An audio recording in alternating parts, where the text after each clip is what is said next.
ભાઈબંધ. હવે ભાઈબંધ બોલ. ઓહો ભાઈબંધ, તમે તો ઓળાયા બનાવી ઓય ભાઈબંધ ઓય બનાયો. હોળી માટે. ઓય ભાઈબંધ પગટાણ છે ને એટલે.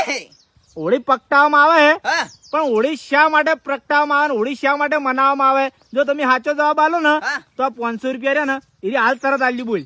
એવું છે ઓય. 500 રૂપિયા તો ભાઈબંધ આ હોળી ને પગટા દે મેં મેકવા બદલે પેલું કરવા બદલે. ના, ખોટો જવાબ. ચમ હોળી શા માટે મનાવવામાં આવે અને એને પ્રગટાવવામાં આવે? ભાઈબંધ ઈ તો મને ખબર પણ ભાઈબંધ તમે 500 રૂપિયા તો જાતા તો નહીં કરવાના હતા ને આજ તો. તો જો એ મત તો જાવ ખોટો પડ્યો. આ ભાઈબંધો કમેન્ટ કરજો ને તમે જવાબ હાથે લખજો તો તમને 500 રૂપિયા તમને મળી જશે.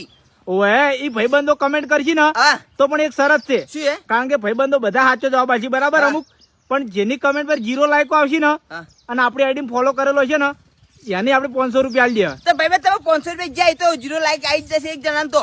અને આ છે ને હોળીના દિવસે કમેન્ટો આવશે ઈરી નહીં ગણવામાં બે આવે. દાડ. હા, 2 દાડામાં જે કમેન્ટો આવશે ને હા. ઈરી ગણવામાં આવશે. હા તમે 500 રૂપિયા તૈયાર રાખજો તા નહીં. સારું હેડો તાણ, હો. બાકી જય માતાજી. જય માતાજી. 500 ગયા તમારે તા સમજી લો.